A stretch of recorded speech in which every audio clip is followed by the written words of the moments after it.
चलिए बच्चों, आज स्टार्ट करेंगे लेक्चर नंबर 1। आपने इंट्रोडक्शन वीडियो देखा होगा, तो आज अपना फर्स्ट लेक्चर होगा जो होगा ईसीआईपीएल के बारे में। बच्चों, ये सब्जेक्ट इकोनॉमिक कमर्शियल लॉज क्यों आपको इंट्रोड्यूस किया, सीएस एग्जीक्यूटिव में इसका क्या काम है। बच्चों, जब भी आप कंपनी सेक्रेटरी बनोगे किसी भी कंपनी में, तो आपको पता है बहुत सारे फाइनेंशियल ट्रांजैक्शंस होते हैं। जैसे फॉर एग्जांपल कोई कंपनी आपकी कंपनी में इन्वेस्टमेंट करना चाहती है, या फॉर एग्जांपल आप फॉरेन कंट्री में इन्वेस्टमेंट करना चाहते हो, तो उस केस में जब फॉरेन करेंसी इन्वॉल्व होगा, तो आपको पता है वहाँ पे फॉरेन करेंसी कैसे एक्सचेंज किया जाएगा, सीएस कैसे उसमें एक्सचेंज करवाता है, कैसे कंप्लायंस करने पड़ेंगे, क्या क्या डॉक्यूमेंट सबमिट करने पड़ेंगे, ये सभी काम आपको करना पड़ता है। और ये आने वाले दिनों में सबसे बेस्ट अपॉर्चुनिटी होगा फॉर सीएस के लिए। आप इसमें प्रैक्टिस भी कर सकते हो। तो मैं आपको एक सिंपल एग्जांपल बताता हूँ कि डोनाल्ड ट्रंप अगर इंडिया में आना चाहता है ना, अगर इन्वेस्टमेंट भी करना चाहता है, तो उसके लिए आपको पता है रिजर्व बैंक ऑफ इंडिया के कंप्लायंस करने पड़ते हैं, क्योंकि उसके पास फॉरेन करेंसी होगा। तो इतना अच्छा स्कोप है, इतना अच्छा सब्जेक्ट है, इसमें अपन पढ़ेंगे कि भाई साहब अपने पास फॉरेन करेंसी कैसा आएगा, अपन इंडियन रुपीज़ को आउटसाइड इंडिया में कैसे लेके जाएंगे, कैसे इन्वेस्टमेंट करेंगे, कैसे एक्सपांड करेंगे, ये सब कुछ इसी सिलेबस में देखने वाले हैं। इसके साथ साथ जो पार्ट बी है इंटेलेक्चुअल प्रॉपर्टी राइट, इसमें अपन पढ़ेंगे कि पेटेंट क्या होता है, कॉपीराइट क्या होता है, ट्रेडमार्क क्या होता है। आपने देखा होगा नाइकी, प्यूमा, ये जो सिंबल्स होते हैं, ट्रेडमार्क होते हैं, ये कैसे रजिस्टर किए जाते हैं। तो इसका प्रोसेस अपन इस चैप्टर में, इस सिलेबस में देखना चाहते हैं। तो आप अभी से लेक्चर नंबर 1 से लेकर जितने भी लेक्चर्स होंगे बहुत अच्छे से देखना। और मैं आपको गारंटी दे रहा हूँ इस सब्जेक्ट में आपको 100% एग्जामेशन आएगा, 60+ मार्क कन्फर्म है। अगर आपने लेक्चर्स बहुत अच्छे से देखे और सुने और सब कुछ मैंने जो बताया वो फॉलो किया, तो आपका पास होने का 100% गारंटी है। तो चलिए आज शुरुआत करेंगे बच्चों, सबसे पहले फर्स्ट बेसिक चैप्टर से स्टार्ट करेंगे, फॉरेन एक्सचेंज मैनेजमेंट। आपने नोट्स देखा होगा, नोट्स में मैंने हिंदी भी ऐड किया है। तो बहुत सारे बच्चे ऐसे होते हैं कि सर थोड़ा हिंदी में भी रहेगा तो हमको याद करने बहुत ईजी होता है। तो देखिए फर्स्ट रीडिंग मैंने दिया है फॉरेन एक्सचेंज मैनेजमेंट एक्ट। इसमें सिंपल मैंने बताया कि जब भी डॉलर इंडिया में आएगा, जब भी फॉरेन करेंसी इंडिया में आएगा, तो आपको पता है अपने पास फॉरेन एक्सचेंज रिजर्व बढ़ेगा। मतलब सर अगर फॉर एग्जांपल कोई भी फॉरेनर इंडिया में आके अगर पैसा इन्वेस्ट करना चाहता है, तो उसके पास इंडियन करेंसी होना चाहिए। तो इसका मतलब फॉरेन करेंसी को यहाँ पे सरेंडर करना पड़ेगा, एंड इंडियन करेंसी को उसको डिमांड करना पड़ेगा। और ऐसे ही चलता रहा तो इंडियन करेंसी की डिमांड बढ़ती जाएगी, और इंडिया का जो रुपीज़ है वो एक दिन बहुत अच्छे पोजीशन पे चला जाएगा। तो यही है वो chapter, foreign exchange management act. इसमें अपन पढ़ने वाले कि फॉरेन करेंसी को कैसे मैनेज किया जाएगा, एक्सचेंज कैसे किया जाएगा, कितना आप एक्सचेंज कर सकते हो, उसका लिमिट क्या है, ये सब कुछ इसी चैप्टर के अंडर पढ़ने वाले हैं। तो चलिए आइए शुरुआत करते हैं chapter number 1, foreign exchange management act. ये चैप्टर एग्जाम के हिसाब से देखा जाए तो कम से कम 5 मार्क, मैक्सिमम 10 मार्क की आता है। हर चैप्टर वाइज स्ट्रैटेजी कैसा होना चाहिए वो भी मैं आपको बताऊंगा। तो पहला अपन ने क्या आइडेंटिफाई कर लिया है कि इसका वेटेज कितना मार्क का, अगर अपने को वेटेज पता चल जाए तो अपना पढ़ाई उसके हिसाब से होना चाहिए। तो अपन ने क्या किया, इसका वेटेज कंफर्म कर दिया। अभी सेकेंड स्टेप में इसको पढ़ना है, फिर थर्ड स्टेप में इसके पी वाई क्यू सॉल्व करने, एंड फोर्थ स्टेज में इसका पॉइंट्स बना देने का, ताकि अपने को ये चैप्टर कभी भी वापस पढ़ने की ज़रूरत नहीं पड़ेगी, सिर्फ रिवाइज करना पड़ेगा। तो देखिए बच्चों, foreign exchange management act India में क्या काम करता है, क्यों फॉरेन एक्सचेंज मार्केट इंपॉर्टेंट है इंडिया के लिए। देखो बच्चों, याद रखना, जितना इंडिया में पैसा आएगा फॉरेन कंट्री से, उतना इंडिया में इन्फ्लेशन बढ़ेगा। इन्फ्लेशन का मतलब होता है महंगाई बढ़ेगी, क्योंकि ऑब्वियस बात है जब पैसा आता है इंडिया में, तो इसके साथ साथ गुड्स की डिमांड भी बढ़ेगी, एंड जब गुड्स की डिमांड बढ़ेगी तो एम्प्लॉयमेंट भी बढ़ेगा, एम्प्लॉयमेंट बढ़ेगा तो लोगों के पास पैसा भी आएगा, एंड लोगों के पास पैसा भी आएगा तो उसकी डिमांड भी बढ़ेगी, तो प्राइस भी बढ़ेगी। तो इसको मैनेज करना बहुत इंपॉर्टेंट है। अगर आप इसको मैनेज नहीं करोगे तो इन्फ्लेशन ऐसी पोजीशन पे चला जाएगा कि इसको रोकना इम्पॉसिबल हो जाएगा। तो पहले अपन ने क्या पढ़ा बच्चों कि सबसे पहले फर्स्ट अपने को फॉरेन एक्सचेंज मार्केट का बेनिफिट क्या है, कि सर इसके थ्रू आप इन्फ्लेशन को कंट्रोल भी कर सकते हो, या इन्फ्लेशन को आप मैनेज भी कर सकते हो, सबसे बेस्ट तरीका होता है। ये फर्स्ट पॉइंट हो गया। देन सेकेंड पॉइंट बात करूँ तो रो ट्रांजैक्शन कॉस्ट। सर आपके ज़माने अगर मैं बात करूँ तो कोई भी फॉरेन एक्सचेंज करना है तो अभी बहुत कम कॉस्ट में हो जाता था। पहले के टाइम पे बहुत पैसा लगता था। अगर किसी फॉरेनर को इंडिया में आना है, किसी इंडियन को फॉरेन कंट्री में जाना है, तो बहुत लंबा प्रोसेस था, बहुत टाइम लगता था उसको करने के लिए। बट अभी ज़माना इतना अच्छा हो चुका है, इतने लो कंप्लायंस हो चुके हैं कि आपका कॉस्ट बहुत ईजी हो चुका है। आज इवन आप क्रेडिट कार्ड, डेबिट कार्ड भी लेके जाओगे फॉरेन कंट्री में, तो आप वहाँ पे इस्तेमाल कर सकते हो, वहाँ पे आपको एक्सचेंज करने की ज़रूरत बिल्कुल नहीं है। अगर मैं बात करूँ बच्चों पॉइंट नंबर 3 की, सबसे इम्पोर्टेंट होता है रिस्क।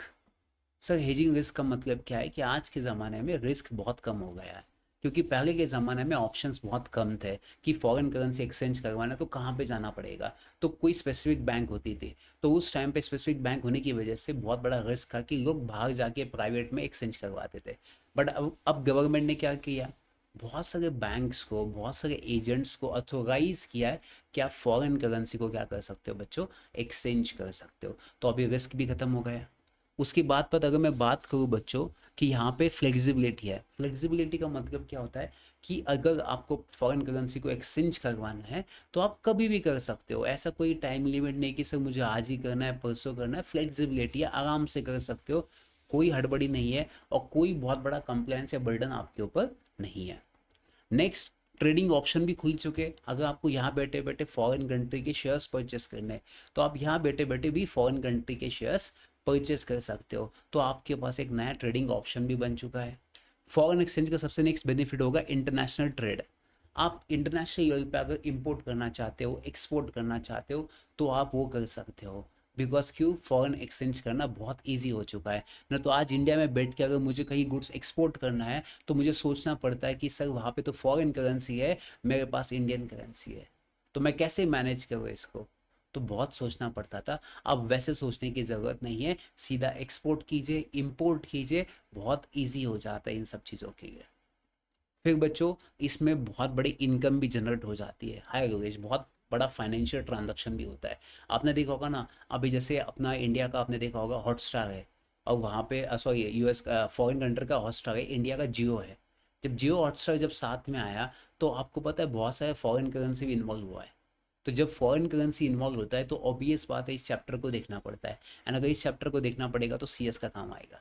तो आप सोचिए भविष्य में अगर कोई भी दो बड़ी कंपनी अगर एक दूसरे में इन्वेस्टमेंट करना चाहती है, एसोसिएट बनना चाहती है, या फॉर एग्जांपल वो होल्डिंग करना चाहती है, मतलब उसको एक्वायर करना चाहती है, तो उस केस में इस चैप्टर को आपको पढ़ना पड़ेगा। तो मैं अगर इस चैप्टर को सिंपल से, अगर ये फर्स्ट पॉइंट का अगर मुझे कंक्लूड करना है तो मैं सिंपल से कैसे कंक्लूड कर सकता हूँ इसको, कि फॉरेन एक्सचेंज मैनेजमेंट एक्ट ये ऐसा चैप्टर है जो अगर कल जाके किसी फॉरेनर को इंडिया में आना है या किसी इंडियन को फॉरेन कंट्री में जाना है या कोई भी ट्रेड करना है, वो बिंदास फॉरेन करेंसी को एक्सचेंज कर सकता है। इसमें लो कॉस्ट होगा, इसमें आप ट्रेड कर सकते हो, इसमें आपके ट्रेडिंग ऑप्शंस बहुत सारे होंगे, इन्फ्लेशन भी कंट्रोल हो जाएगा, रिस्क भी बहुत कम है। तो ये पूरे बेनिफिट आपको मिलेंगे। एग्जाम में क्वेश्चन नहीं आता है, बट आपकी अंडरस्टैंडिंग होनी चाहिए कि ये चैप्टर क्यों पढ़ना है आपको। ठीक है, चलिए अब देखिए बच्चों, ऑथोराइज पर्सन तो मैंने हिंदी में यहाँ पे मेंशन किया है, बस यही है अपना। ऑथोराइज पर्सन मतलब बच्चों, अगर कल जाके आपको फॉरेन कंट्री में एजुकेशन के लिए जाना है, बिजनेस पर्पज के लिए जाना है, मेडिकल फैसिलिटी के लिए जाना है, तो अगर आपके पास कोई फॉरेन करेंसी होगा तो वो ऐसी जगह पे जाके एक्सचेंज करना जो रिजर्व बैंक ऑफ इंडिया ने नोटिफाई किया है। तो रिजर्व बैंक ऑफ इंडिया ने जिस बैंक को, जिस एजेंट को नोटिफाई किया है, उस बंदे को अपन क्या कहेंगे, अथोराइज पर्सन कहेंगे। और उसके पास ही आपको फॉरेन करेंसी को एक्सचेंज करना है। कहीं आप दूसरी जगह पे नहीं जा सकते, क्योंकि अगर दूसरी जगह पे कोई पैसा लेके भाग गया तो reserve bank of India is not responsible. इसलिए मैं कहता हूँ कि यही है अपना, इसको ऐसे याद करना कि ऑथोराइज पर्सन मतलब आरबीआई ने इसको ऑथोराइज किया है। क्योंकि आरबीआई के पास इतना टाइम नहीं ना, आप कितनी बार रिजर्व बैंक ऑफ इंडिया के पास जाओगे, इंडियन करेंसी लेके जाओगे, मुझे फॉरेन करेंसी में पैसा देना, ये बहुत डिफिकल्ट प्रोसेस है। तो सबसे बेस्ट आसान तरीका क्या होता है, आप इनके पास जाइए। ये कौन होते हैं, कोई भी बैंक होती है, जैसे एचडीएफसी बैंक, कोटक बैंक, इनका नाम ना ऑथोराइज पर्सन के लिस्ट में आता है। आप रिजर्व बैंक ऑफ इंडिया की वेबसाइट पे जाके चेक कर सकते हो। ये कितना फायदेशीर है, कितना इंपॉर्टेंट है आपकी लाइफ में। कल जाके आपके पापा मम्मी कोई भी अगर फॉरेन कंट्री में जाना चाहता है, अगर उन्होंने बोला किया कैसे जाए, हमारे पास तो फॉरेन करेंसी, हमारे पास तो फॉरेन करेंसी है ही नहीं, हमारे पास तो इंडियन करेंसी है। तो ऐसे टाइम पे बीइंग एन सीएस आप उनको क्या कर सकते हो, एडवाइस कर सकते हो कि पापा मम्मी क्या अगर आपको एक्सचेंज करवाना है तो आप क्या कर सकते हो, रिजर्व बैंक ऑफ इंडिया के ऑथोराइज पर्सन की जो लिस्ट है उनके पास ही आप एक्सचेंज करवाए, ताकि उसमें रिस्क नहीं होगा। समझा बच्चों आपको। चलिए, तो देखिए ऑथोराइज पर्सन का मतलब क्या होता है बच्चों, एकदम सिंपल फॉर्म में लिखा है। ऑथोराइज पर्सन का मतलब होगा कोई भी मनी चेंजर जो मनी चेंज करके देगा, या कोई ऑफशोर होगा बैंकिंग यूनिट, मतलब जो for example international level unit हो सकता है, जैसे फॉर एग्जांपल यूएस का कोई यहाँ पे ऑफिस है जहाँ पे आप करेंसी को एक्सचेंज कर सकते हो, या तो फॉर एग्जांपल कोई बैंकिंग यूनिट है, कोटक बैंक, एचडीएफसी बैंक, वहाँ जाके आप क्या कर सकते हो, फॉरेन करेंसी को एक्सचेंज कर सकते हो। सिंपल सी बात है। ठीक है। चलिए नेक्स्ट बात करेंगे बच्चों, क्या है foreign currency notes. Sir foreign currency notes का मतलब क्या होता है कि इसमें कॉइन भी आ सकता है या बैंक नोट भी आ सकता है। तो ये बैंक नोट को कैसे होना चाहिए बच्चों, ये एक पेपर मनी होता है, paper money authorise by the law and circulate from hand to hand as a medium of exchange. मतलब सर ऐसा कोई करेंसी होना चाहिए जो लॉ ने अथोराइज करना चाहिए एंड जिसको आप एक्सचेंज कर सकते हो, उसे क्या कहेंगे, करेंसी नोट कहेंगे, चाहे वो कॉइन भी हो सकता है। नेक्स्ट अगर मैं बात करूँ बच्चों एक्सपोर्ट। सर एक्सपोर्ट का मतलब क्या होता है कि अगर कोई भी गुड्स आपको इंडिया के बाहर एक्सपोर्ट करना है तो उससे आप एक्सपोर्ट करोगे। कभी कभी ना मैं बच्चों को क्वेश्चन पूछता हूँ कि बच्चों अगर फॉर एग्जाम्पल डोनाल्ड ट्रंप अगर इंडिया में आता है एंड आपने उसको कोई गुड्स दिया, क्या आप उसे एक्सपोर्ट कहोगे? नहीं कहोगे, क्योंकि डोनाल्ड ट्रंप इंडिया में आया, आपका जो गुड्स है वो आउटसाइड इंडिया जाना चाहिए, तब जाके अपन उसे क्या कह सकते हैं बच्चों, एक्सपोर्ट कह सकते हो। तो गुड्स को आउटसाइड इंडिया जाना चाहिए। नेक्स्ट क्या बच्चों, फॉरेन एक्सचेंज। देखिए हिंदी में लिखा है आपका दो हमारा लो, मतलब आपका फॉरेन करेंसी हमें दीजिए, हमारे इंडियन रुपीज़ आपको लीजिए, इसे कहेंगे फॉरेन एक्सचेंज कर लेना। तो ये फॉरेन एक्सचेंज टर्म कब कब आएगा बच्चों, जब जब मैं कह रहा हूँ कि अगर आपको किसी को बिल ऑफ एक्सचेंज देना है, किसी को चेक देना है, किसी को प्रॉमिसरी नोट देना है, बट वो इंडियन करेंसी में है, बट आपको पे करना है फॉरेन करेंसी में, तब जाके आप कह सकते हो कि ये क्या है बच्चों, फॉरेन करेंसी कहेंगे, फॉरेन एक्सचेंज कहेंगे। बच्चों याद रखना, अगर आप, मैं इंडियन हूँ, अगर फॉरेन कंट्री में कोई इंडियन है, अगर आप उसको पेमेंट करना चाहते हो तो फॉरेन एक्सचेंज इसके बीच में नहीं आएगा, क्योंकि बोथ आर इंडियन, सो आप इंडियन रुपीस में पेमेंट कर सकते हो। तो ऐसा बहुत सारी जगह पे अपन पढ़ेंगे। ठीक है। तो ये चैप्टर कब कब आएगा बच्चों, ये चैप्टर तभी आ सकता है जब सामने वाला इंसान किसी और कंट्री का सिटीजन हो एंड उसको फॉरेन करेंसी में पैसा चाहिए एंड अपने पास इंडियन करेंसी का पैसा है। जब ऐसा दो डिफरेंट करेंसी आएगा एंड जब उसके एक्सचेंज करवाने की बात आएगी, तब जाके ये चैप्टर अपन पढ़ेंगे। तो इसी कहेंगे अपन फॉरेन एक्सचेंज मैनेजमेंट एक्ट। एकदम सिंपल, समझे? Am I clear to all of you? सबको क्लियर है यहाँ तक? नेक्स्ट बात करते हैं बच्चों, that is foreign security. Sir foreign security का मतलब क्या होता है? देखिए अगर मैं कहता हूँ ना मुझे एप्पल कंपनी के शेयर्स चाहिए, मुझे एप्पल कंपनी से लोन लेना है, तो इसे क्या कहेंगे बच्चों, फॉरेन सिक्योरिटी। मतलब आप चाहे फॉरेन कंपनी के शेयर्स लो, बॉन्ड्स लो, स्टॉक्स लो, तो ये जो भी होगा जो फॉरेन करेंसी में होगा, उसे आप क्या कहोगे बच्चों, फॉरेन सिक्योरिटी कहोगे। ठीक है, क्या कहेगा, फॉरेन सिक्योरिटी। बट सर जब मैं किसी फॉरेन कंट्री में अगर शेयर्स परचेस करता हूँ, या फॉर एग्जाम्पल बॉन्ड्स परचेस करता हूँ या स्टॉक परचेस करता हूँ, तो मुझे जब पेमेंट फॉरेन करेंसी में देना पड़ेगा, है ना? बट जब वो शेयर्स को मुझे बेचना है, जब मुझे रिडीम करना है, तो ऑब्वियस बात है वो फॉरेन करेंसी में पेमेंट आएगा। अगेन आपको उसको इंडियन करेंसी में कन्वर्ट करना पड़ेगा। तो इस केस में अगेन आपको फेमा चैप्टर पढ़ना पड़ेगा। तो कोई भी इंडियन सिटीजन अगर फॉरेन कंट्री के शेयर्स, स्टॉक्स, बॉन्ड्स, डिबेंचर्स अगर एक्वायर करना चाहता है, तो उस केस में उसको फॉरेन एक्सचेंज करेंसी करवाना पड़ेगा, तो उसे कहेंगे फॉरेन सिक्योरिटी। तो फॉरेन सिक्योरिटी का अगर मैं सिंपल डेफिनेशन की अगर मैं बात करूँ, तो क्या बोलने का, if any Indian person wants to acquire any foreign security in form of shares, stocks, bonds, debentures. So in this case, the person has to convert Indian currency into foreign currency. So it is a, क्या कहेंगे अपन उसे, foreign security कहेंगे। Simple सा, जितना simple language में लिखोगे उतना अच्छा होगा। क्योंकि मैं आपको बता रहा हूँ, मुझे लॉ में खुद एग्जाम्शन था, मेरा सबसे हाईएस्ट स्कोर 77 था, सबसे कम 60 था।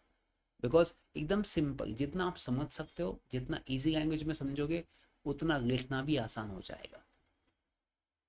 ठीक है, चलिए बच्चों, अभी पर्सन का मतलब क्या होता है सर? मतलब ये ट्रांजैक्शन आप किसके किसके साथ कर सकते हो। सर पर्सन का मतलब क्या होता है बच्चों, कोई भी कंपनी बोल सकते हो आप, कंपनी को भी पर्सन कहते हैं। लॉ की अगर भाषा में बात करूँ, किसी पार्टनरशिप फर्म को आप कंपनी कह सकते हैं, किसी लिमिटेड लायबिलिटी पार्टनरशिप को आप क्या कह सकते हो, फर्म कह सकते हो, या किसी ऑफिस को भी आप फर्म कह सकते हो। तो भाई साहब मैं कह रहा हूँ कि पर्सन का डेफिनेशन बहुत वाइड है, कि आप किसी को भी पर्सन कह सकते हो। तो इसमें अगर इस चैप्टर की अगर मैं बात करूँ फेमा के अंडर, तो कल जाके कंपनी भी आएगा, पर्सन भी आएगा, एलएलपी भी आएगा, कोई ऑफिस भी आएगा। तो ये सभी के सभी अपन इसके अंडर डिस्कस करना चाहते हैं। ठीक है, अब ये पढ़ेंगे अपन धीरे धीरे। सबसे इंपॉर्टेंट होता है पर्सन रेसिडेंट इन इंडिया। देखिए फोटो से आपको नजर आ रहा है कि पर्सन रेसिडेंट इंडिया का मतलब क्या होता है। बच्चों पर्सन रेसिडेंट ऑफ इंडिया का मतलब क्या होता है कि कोई भी इंडियन सिटीजन या कोई भी पर्सन जो इंडिया में रहता है एटलीस्ट 182 डेज, मतलब अगर मैं लास्ट 365 डेज का अगर मैं कैलकुलेट करूँ एंड उसमें से अगर आपने 182 डेज अगर इंडिया में स्पेंड किया है तो आपको क्या माना जाएगा, पर्सन रेसिडेंट इन इंडिया, वो इंडिया में रहता है तो उसे माना जाएगा। बट सर मुझे एक बात बताइए, क्या इस डेफिनेशन में आप किस किस को एक्सक्लूड करना चाहते हो? तो देखिए बच्चों, पहले तो ये डेफिनेशन आपको समझ गया कि ऐसा इंसान जो इंडिया में 182 डेज के लिए रहता है उसे क्या कहेंगे, पर्सन रेसिडेंट इन इंडिया कहेंगे। ये सिंपल सा डेफिनेशन है। बट किस किस को एक्सक्लूड किया बच्चों? उसको एक्सक्लूड किया है कि फॉर एग्जाम्पल अगर कोई इंडियन सिटीजन है, वो फॉरेन कंट्री में जाता है, किस पर्पज़ के लिए, फॉर एग्जाम्पल बिजनेस पर्पज़ के लिए, या फॉर एग्जाम्पल वेकेशन के लिए जाता है, या फॉर एग्जाम्पल कुछ अनलिमिटेड टाइम के लिए जाता है, उसको पता नहीं कितने टाइम के लिए जाता है, तो ऐसे लोगों को इस डेफिनेशन से क्या कर दिया है, एक्सक्लूड कर दिया है। बिकॉज आप सोचिए ना, वो लोग तो 182 डेज का क्राइटेरिया तो सेटिस्फाइड ही नहीं करेंगे, तो उनके लिए तो ये एप्लीकेबल ही नहीं है। तो अगर कहीं जाके मैं फॉर एग्जाम्पल यूएस कंट्री में जाता हूँ जॉब करने के लिए, बिजनेस पर्पज़ के लिए, वेकेशन पर्पज़ के लिए, तो फिर मैं इस डेफिनेशन में नहीं आऊँगा, क्योंकि ऑब्वियस बात है 182 डेज मेरा काउंट ही नहीं होगा। बट मैं फिर भी इंडियन हूँ, तो इसका मतलब ये नहीं कह सकते कि मैं पर्सन रेसिडेंट इन इंडिया नहीं हूँ। तो इस डेफिनेशन में इन इंडियंस को एक्सक्लूड किया है जो इंडिया के बाहर जाते किसी पर्पज़ के लिए। ठीक है। बट सर इस डेफिनेशन में और किसी किसी को इंक्लूड किया है क्या? इस डेफिनेशन में अगर मैं बात करूँ फॉर एग्जाम्पल किस किस को एक्सक्लूड किया, देखिए the second category of persons have been excluded from the definition of person resident India include, बाहर के लोग अपने नहीं हैं। मतलब सर अगर फॉर एग्जांपल मैं सेम बात करूँ कि कल जाके फॉर एग्जांपल डोनाल्ड ट्रंप आ गए, कैटरीना कैफ आ गई, वो इंडिया में आ गए बिजनेस पर्पज़ के लिए, जॉब पर्पज़ के लिए, वेकेशन पर्पज़ के लिए, तो अगेन आप उसको पर्सन रेसिडेंट इन इंडिया नहीं कहोगे, उसको इस डेफिनेशन से एक्सक्लूड कर दोगे। तो ये दो डेफिनेशन को आपको एक्सक्लूड करना है। तो पर्सन रेसिडेंट ऑफ इंडिया का मतलब क्या होगा, ऐसा पर्सन जो इंडिया में 182 डेज रहता है तो उसे क्या कहेंगे अपन, person resident in India. But अगर कोई पर्सन किसी पर्पज़ के लिए इंडिया में आता है उस डेफिनेशन से उनको एक्सक्लूड किया जाएगा। ठीक है, इसको अपन बाद में पढ़ने वाले, धीरे धीरे वो आ ही जाएगा, जैसे अपन पढ़ेंगे वापस एक बार इसको पढ़ना है। अब बच्चों नेक्स्ट कंसेप्ट की तरफ जाएंगे, दैट इज रिपाट्रिएशन। अगर मैं रिपाट्रिएशन की बात करूँ बच्चों, कि रिपाट्रिएशन का मतलब अगर कोई इंडियन बंदा बाहर की कंट्री में जाता है, पैसा कमा के लेके आता है, तो जब वो इंडिया में वापस पैसा लेके आता है उसे रिपाट्रिएशन कहते हैं, कि अपने घर में पैसा लेके आना। कितना बचा, मैंने हिंदी में लिखा है वहाँ पे। तो अगर कल जाके आप फॉरेन कंट्री में जॉब के लिए जाओगे, बिजनेस पर्पज़ के लिए जाओगे, तो वहाँ से कुछ पैसा लेके आओगे तो उसे कहेंगे रिपाट्रिएशन। क्या आप इंडिया में कितना पैसा लेके आओगे, और जितना इंडिया में लेके आओगे फॉरेन करेंसी, उतना इंडिया के लिए फ़ायदा है, क्योंकि उतना ही अपना फॉरेन एक्सचेंज रिजर्व और बढ़ेगा। समझा आपको? तो इंडिया की अगर मैं बात करूँ तो इंडिया को बेनिफिट क्या है सर, इस सब चीज़ों में इंडिया का बेनिफिट क्या होगा? तो अगर मैं इसको सिंपल वर्ड में अगर मुझे लिखना है कि सर अगर मुझे फॉरेन एक्सचेंज मैनेजमेंट एक्ट को एक सिंपल चीज़ में अगर एक्सप्लेन करना है तो मैं आपको बहुत सिंपल वे से एक्सप्लेन करता हूँ। देखिए अगर मुझे इसको सिंपल वे में एक्सप्लेन करना है, एग्जाम पे ये क्वेश्चन आता है, अगर आपको एग्जाम में ऐसा पूछते हैं कि ये फॉरेन एक्सचेंज मैनेजमेंट एक्ट को आप एक्सप्लेन कीजिए शॉर्ट में, तो देखिए बच्चों मैं सिंपल कहता हूँ कि जब एग्जाम्पल अगर मैं बात करूँ कि अगर कोई भी पर्सन है फॉर एग्जाम्पल, ठीक है, ये इंडियन है, ठीक है, अब इंडियन के पास क्या बच्चों, इंडियन के पास फॉरेन करेंसी है, इंडियन के पास क्या है, सॉरी इंडियन के पास क्या है, इंडियन रुपीज़ है अपने पास। एक मिनट, इंडियन के पास क्या है, इंडियन रुपीज़ है। अब बच्चों किसी इंडियन के पास इंडियन रुपीज़ है, बट अगर उसको फॉरेन कंट्री में जाना है, फॉर एग्जाम्पल उसको यूएस में जाना है, अब तो उसके पास यूएस में जाने के लिए क्या चाहिए, डॉलर चाहिए। जब दो करेंसी अपोजिट में आ जाती है तो उस केस में आपको कौन सा चैप्टर पढ़ना पड़ेगा, तो उस केस में हमें चैप्टर पढ़ना पड़ेगा फीमा एक्ट, बिकॉज इसे हमें क्या करना पड़ेगा, फॉरेन एक्सचेंज मैनेजमेंट एक्ट के अंडर इसको एक्सचेंज करना पड़ेगा। ठीक है, अब इसमें बहुत सारे ऑप्शन हो सकते हैं बच्चों। ऑप्शन मतलब क्या, अगर कोई Indian for example foreign country में जाके उनका सिक्योरिटी परचेस करना चाहता है, क्या परचेस करना चाहता है, उनके सिक्योरिटीज परचेस करना चाहता है। सिक्योरिटीज का मतलब क्या होता है बच्चों, शेयर्स, बॉन्ड्स, डिबेंचर्स, वो परचेस करना चाहता है। या तो फॉर एग्जाम्पल फॉरेन कंट्री में जाके वो कोई भी प्रॉपर्टी परचेस करना चाहता है, या फॉर एग्जाम्पल वहाँ पे जाके वो फॉर एग्जाम्पल किसी को लोन देना चाहता है। तो मतलब सर जब भी अपने पास से कोई भी पैसा जाएगा तो ऑब्वियस बात है अपने पास कौन सा पैसा पड़ा हुआ है, इंडियन रुपीज़ पड़ा हुआ है। अब ये इंडियन रुपीज़ वहाँ पे आपको चलेगा नहीं, तो इसका मतलब ये कौन सा है, फॉरेन करेंसी है। तो इस केस में आपको क्या करना पड़ेगा, रिजर्व बैंक ऑफ इंडिया के पास जाना पड़ेगा। किसके लिए, फॉरेन एक्सचेंज करेंसी को कन्वर्ट करने के लिए। किसके पास जाना पड़ेगा, रिजर्व बैंक ऑफ इंडिया के पास जाना पड़ेगा। But reserve bank of India के पास इतना टाइम नहीं है, इसे रिजर्व बैंक ऑफ इंडिया ने क्या किया, ऑथोराइज पर्सन को अपॉइंट किया। ऑथोराइज पर्सन मतलब कौन होगा, बैंक होगा। कौन होगा बच्चों, बैंक होगा। अभी तक जो मैंने जितना भी पढ़ा है ना, मैं उसको सिर्फ डायग्राम के थ्रू आपको एक्सप्लेन कर रहा था कि आपकी रिवीजन डबल हो। तो अगर मैं सिंपल बात कहूँ, तो अगर फॉर एग्जाम्पल कोई इंडियन है जिसके पास इंडियन रुपीज़ है, अगर फॉर एग्जाम्पल कोई फॉरेनर है उसके पास फॉरेन करेंसी है, तो अगर फॉर एग्जाम्पल ये दोनों एक दूसरे के साथ कोई ट्रांजैक्शन करना चाहते, तो ये दोनों एक दूसरे के साथ क्या करना चाहते बच्चों, ट्रांजैक्शन करना चाहते, तो सिंपल फॉर्म में अपन इसे क्या करेंगे, सिंपल फॉर्म में इनको आरबीआई के पास जाना पड़ेगा। बट आरबीआई ने क्या किया, ऑथोराइज पर्सन को अपॉइंट किया है। तो ये क्या करेंगे, इसके पास इंडियन रुपीज सरेंडर करेंगे, तो ये इनको क्या देगा, इनको ये फॉरेन करेंसी इशूड करेगा। सेम ये डॉलर को, जो फॉरेन करेंसी को सरेंडर करेंगे, एंड इनको कौन सा रुपीज़ दिया जाएगा, इंडियन रुपीज़ को इनको दिया जाएगा। तो अभी ये बेसिकली इसका मेन इंटेंशन है फॉरेन एक्सचेंज मैनेजमेंट एक्ट का। बट अगर मैं इंडिया के पॉइंट ऑफ व्यू से अगर बात करूँ, तो इंडिया को सबसे ज़्यादा बेनिफिट क्या होगा, इंडिया आगे कैसे जाएगा, इंडिया की डेवलपमेंट कैसे होगी, क्यों ये फेमा आया, क्यों इतनी ज़्यादा रिस्ट्रिक्शंस है, क्यों फेमा को इतना रेगुलेट किया जाता है। अब मुझे सिंपल बात बताइए, अपने रिजर्व बैंक ऑफ इंडिया के पास क्या पड़ा हुआ है, फॉरेन एक्सचेंज रिजर्व, क्या कहते हैं बच्चों इसे, अपने आरबीआई के पास क्या पड़ा है, फॉरेन एक्सचेंज रिजर्व पड़ा है। अब जिस कंट्री के पास फॉरेन एक्सचेंज रिजर्व होता है वो कंट्री बहुत रिच होती है, जिसके पास बहुत अच्छा पैसा हो। तो इसका मतलब सर ये ऐसी कंट्री होगी जहाँ पे सबसे ज़्यादा क्या होगा बच्चों, इंपोर्ट ज़्यादा होगा कि एक्सपोर्ट, जहाँ पे एक्सपोर्ट सबसे ज़्यादा होगा। तो जिस देश का एक्सपोर्ट सबसे ज़्यादा होता है उस देश का फॉरेन एक्सचेंज रिजर्व बहुत बढ़ जाता है। बहुत मतलब बहुत बढ़ जाता है, इंडिया को बहुत फ़ायदा होता है। ठीक है। अब ये फॉरेन एक्सचेंज रिजर्व में क्या क्या आता है, देखिए फॉरेन एक्सचेंज रिजर्व की अगर मैं बात करूँ, सबसे इंपॉर्टेंट आता है गोल्ड, सेकंड आता है फॉरेन करेंसी। तो मुझे एक बात बताइए, अभी इंडिया में आपने पढ़ा होगा कि मोदी जी ने बोला कि गोल्ड मत परचेस कीजिए, इंडियन रुपीज़ बहुत डाउन होते जा रहा है मार्केट में। इसके पीछे रीज़न क्या है, क्यों मोदी जी ने बोला कि फॉरेनर्स को कि आप आउटसाइड इंडिया मत जाइए, क्यों मोदी जी गोल्ड को रोकने की कोशिश कर रहे, फॉरेन विजिट करने की मतलब रोकने की कोशिश कर रहे, इसके पीछे रीज़न क्या है बच्चों। तो इसके पीछे मेन रीज़न है, आप समझिए कि जब भी कोई इंडियन फॉर एग्जाम्पल अगर मार्केट से गोल्ड परचेस करेगा, समझना आप, अगर कोई भी इंडियन फॉर एग्जाम्पल मार्केट से गोल्ड परचेस करेगा, या फॉर एग्जाम्पल ट्रिप पे जाना चाहता है फॉरेन कंट्री में, तो इसके पास क्या है, इंडियन रुपीज़ है, तो इसको ये इंडियन रुपीज़ क्या करना पड़ेगा, सरेंडर करना पड़ेगा। किसके पास सरेंडर करना पड़ेगा, ऑथोराइज पर्सन आरबीआई के बिहाफ पे इसके सरेंडर करना पड़ेगा।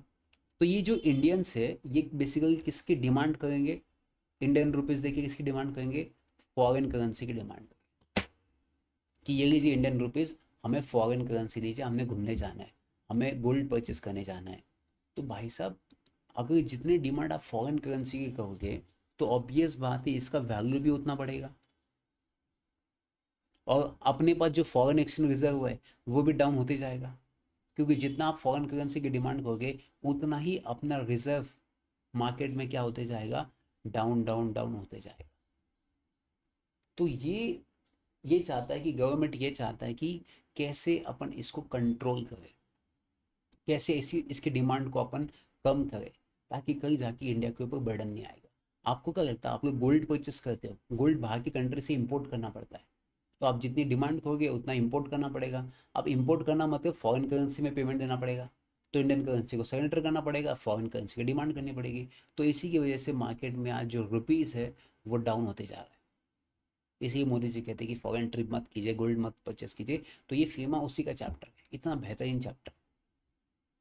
तो क्या क्या पढ़ा अपन ने बच्चों? तो अपन ने पढ़ा कि फॉरेन एक्सचेंज कब करना है।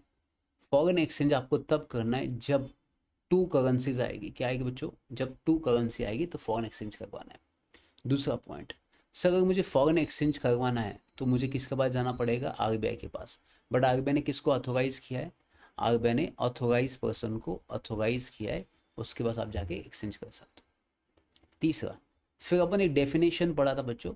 डेफिनेशन ये पढ़ा था कि फॉरेन सिक्योरिटीज़ क्या होता है। तो फॉरेन सिक्योरिटीज़ का मतलब होगा कोई भी शेयर्स, कोई भी बॉन्ड, या कोई भी आप डिबेंचर्स बोल सकते हो।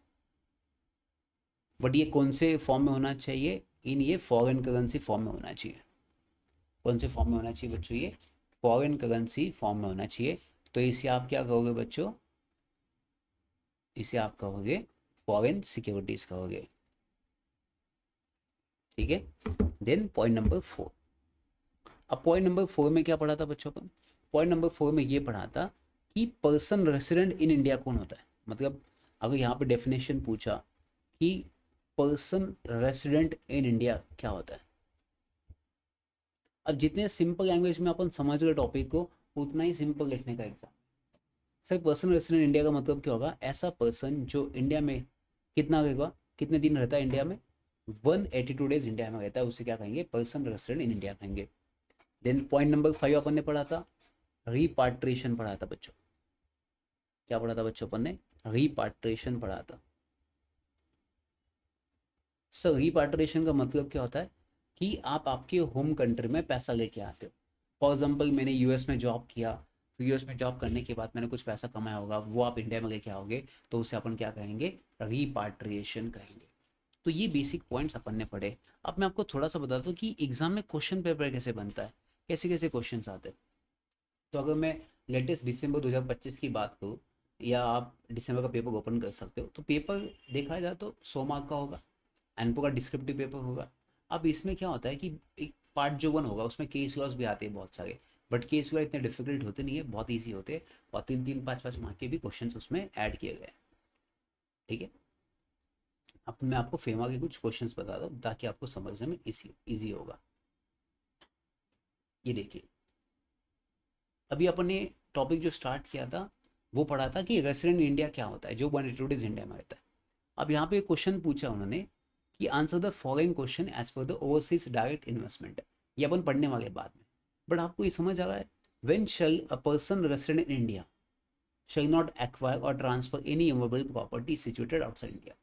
अब ये क्वेश्चन तो बाद में सॉल्व करेंगे, बट आपको समझ आया कि ये किसकी बात कर रहा है? जो अपन ने डेफिनेशन पढ़ा था, पर्सन रेसिडेंट इन इंडिया, मतलब ये ऐसे पर्सन की बात कर रहा है जो इंडिया में कितने दिन रहता है? 182 डेज रहता है। तो अपने को बेसिक आइडिया समझ आ रहा है कि अपन ने जो क्लास में पढ़ा है उसके बेसिस पे अपन क्वेश्चन पेपर को भी अंडरस्टैंड कर सकते हैं। ठीक है। तो ऐसे क्वेश्चन आते हैं बच्चों, 5-5 मार्क के क्वेश्चन आते हैं ऐसे वाले। तो अपन जैसे धीरे धीरे आपको समझेगा वैसे वैसे आप क्वेश्चन अटेम्प्ट करते जाएंगे, फिर आपको धीरे धीरे और आइडिया होगा। देखिए अगेन पूछा है, explain the obligation of person resident in India. Again, तो ये जो वर्ड, इसके स्टार्टिंग का जो चैप्टर होगा ना, वो बेसिक डेफिनेशन वाला चैप्टर होगा। So we have to understand कि बेसिक डेफिनेशन पहले जानना पड़ेगा आपको, कि क्या क्या डेफिनेशन होते हैं, कैसे होते हैं, वो पहले आपने को समझना पड़ेगा। ठीक है। चलो आ जाइए इस पे। ये देखिए, मैंने इसमें बताया बहुत सिंपल फॉर्म में, मैंने इसका डायग्राम निकाला। अब ये डायग्राम को आप अच्छे से पढ़ लोगे तो आपको बहुत क्लियर हो जाएगा। ठीक है।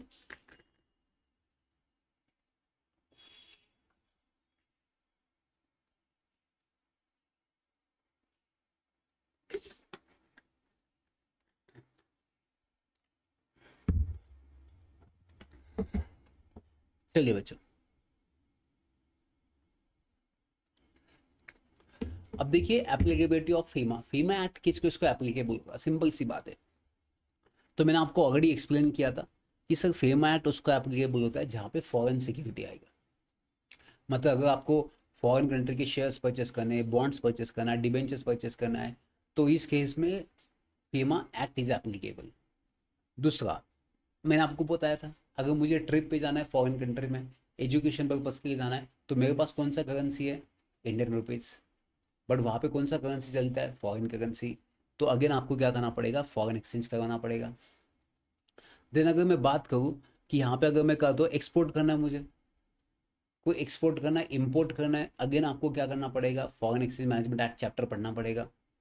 या फॉर एग्जांपल आप कोई डेप्ट या लोन लेना चाहते हो फॉरेन कंट्री से, या तो सर फॉर एग्जांपल हम कोई प्रॉपर्टी बेचना चाहते हो, इमोबल प्रॉपर्टी या कोई मूवेबल प्रॉपर्टी होगी, इसको बेचना चाहते हैं, या बैंकिंग से हम बैंकिंग इंश्योरेंस कोई भी सर्विस लेना चाहते हैं इंडिया से या आउटसाइड इंडिया से, या तो सर हम ऐसा कोई ओवरसीज कंपनी होगा जो own by non resident Indian, मतलब फॉरेन कंट्री में कोई ऐसी कंपनी है जो अपने इंडियन ने एक्वायर किया है, अपना ही बंदा है बट वो कहाँ पे रहता है? फॉरेन कंट्री में रहता है।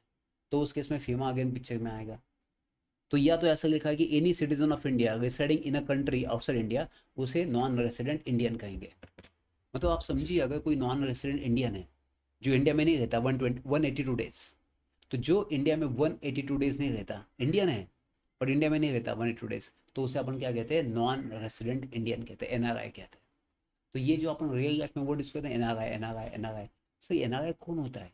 तो ये इसमें समझेगा आपको कि एनआरआई क्या होता है, कि जो इंडिया में 182 डेज नहीं रहता उसे नॉन रेसिडेंट इंडियन माना जाता है। समझा आपको? तो ये आपको अगर समझ गया ना कि चैप्टर किसको एप्लीकेबल है, चैप्टर कब एप्लीकेबल है, तो एग्जाम में लिखना बहुत आसान हो जाएगा। एंड जब आपको बेसिक समझ आएगा, जब पता चल जाएगा कि लिखना क्या है, देन एग्जाम और इजी होते जाएगा। सो थोड़ा सा पढ़ाई है, थोड़ा सा डेडिकेशन है, चैप्टर बहुत अच्छा है, और ऐसी कंसेप्चुअल क्लैरिटी आपको बहुत अच्छे से आ जाएगी। तो ऐसी आपको धीरे धीरे लेक्चर्स देखना पड़ेगा। तो आप जितना ज़्यादा फोकस करोगे, जितना ज़्यादा देखोगे, उतना आपका फ़ायदा होगा। ठीक है, चलिए। अब बच्चों नेक्स्ट, अब देखिए बच्चों ध्यान सुनना। कभी कभी क्या होता है बच्चों, आप ना हर कोई ट्रांजैक्शन नहीं कर सकते। जैसे फॉर एग्जाम्पल अगर मैं कहता हूँ कि मुझे फॉरेन कंट्री में जाना है बट मुझे गैम्बलिंग करना है, गैम्बलिंग मतलब सट्टाबाजी करना, या फॉर एग्जाम्पल मुझे हॉर्स राइडिंग पे पैसा लगाना है, तो फिर इंडिया ना इन चीज़ों के लिए प्रोहिबिट करता है। तो इंडिया क्या बोलता है कि अगर आपको फॉरेन कंट्री में जाना है भाई साहब, तो एक काम कीजिए, आप पैसा तो लेके जाइए, बट अगर आप गैम्बलिंग के लिए जाना चाहते हो, हॉर्स राइडिंग पे पैसे लगाना जाना चाहते हो, तो उस केस में आपको नहीं मिलेगा भाई साहब। क्योंकि ये रिस्ट्रिक्शंस क्यों इंडिया डालना चाहता है? बिकॉज आपको पता है कि अपना इंडिया का पैसा बाहर जा रहा है, तो मेक श्योर दैट वो प्रॉपर इन्वेस्टमेंट होना चाहिए। अगर कहीं जाके फॉर एग्जाम्पल कोई फॉरेनर इंडिया में भी आना चाहता है एंड वो इंडिया में आके इन्वेस्टमेंट करना चाहता है, तो उसके लिए भी सेम कंडीशन है, वो इंडिया में आके हॉर्स राइडिंग पे या गैम्बलिंग पे पैसा नहीं लगा सकता। तो दोनों को सेम कंडीशन है, ऐसे नहीं कि दोनों की डिफरेंट डिफरेंट कंडीशन है। कंडीशन दोनों को क्या है बच्चों? सेम ही है। बट इंडिया का मेन पर्पस क्या है कि इनका जो पैसा है इसकी वैल्यू होनी चाहिए, इस पैसे को सही जगह से यूटिलाइज होना चाहिए। तो वो अपन क्या पढ़ेंगे? शेड्यूल 3 पढ़ेंगे, धीरे धीरे पढ़ेंगे शेड्यूल 3 क्या होता है। ठीक है, अब समझिए बच्चों, पहला आपने जो इंपॉर्टेंट कंसेप्ट है that is current account transaction. Sir क्या होता है करंट अकाउंट ट्रांजैक्शन? देखिए बच्चों, सिंपल फॉर्म में, तो आपको पढ़ने की भी जरूरत नहीं, क्योंकि मैं 8 साल से ही पढ़ा हुआ, तो सीधा मैं आपको कंसेप्ट एक्सप्लेन कर रहा हूँ। करंट अकाउंट ट्रांजैक्शन का मतलब ऐसा होता है कि जो छोटे छोटे ट्रांजैक्शन होते हैं, जैसे एग्जाम्पल बता दो, कल जाके सर फॉर एग्जाम्पल मैं इंडियन सिटीजन हूँ, अगर मुझे फॉरेन कंट्री में जाना है, फॉर एग्जाम्पल बिजनेस पर्पज़ के लिए, एजुकेशन पर्पज़ के लिए, मेडिकल पर्पज़ के लिए, या मुझे कोई फैमिली से मिलने जाना है, तो इस केस में मुझे कुछ पैसा लेके जाना पड़ेगा। तो आप कोई छोटा सा पैसा लेके जाओगे इंडियन रुपीज़, देन उसको कन्वर्ट करोगे फॉरेन करेंसी में, तो ऐसे ट्रांजैक्शन को अपन क्या कहेंगे? Current account transaction. जैसे एग्जाम्पल, मुझे कोई लोन का, जो लोन मैंने लिया था फॉरेन कंट्री से, मैंने लोन लिया था, तो उसका इंटरेस्ट पे करना है। ये मैंने कोई, फॉर एग्जांपल मैंने किसी को लोन लिया किसी से, वहाँ से किसी सिटीजन के पास से, तो मुझे उसके ऊपर इंटरेस्ट पे करना है। तो कोई भी छोटी मोटी अमाउंट जो आप पे करना चाहते हो उसे क्या कहेंगे? करंट अकाउंट ट्रांजैक्शन कहेंगे। इसका डेफिनेशन बताओ आपको क्या सिंपल है? तो लॉ में इसका डेफिनेशन लिखा है, current account transaction means other than capital account transaction. इतना सिंपल लिखा है।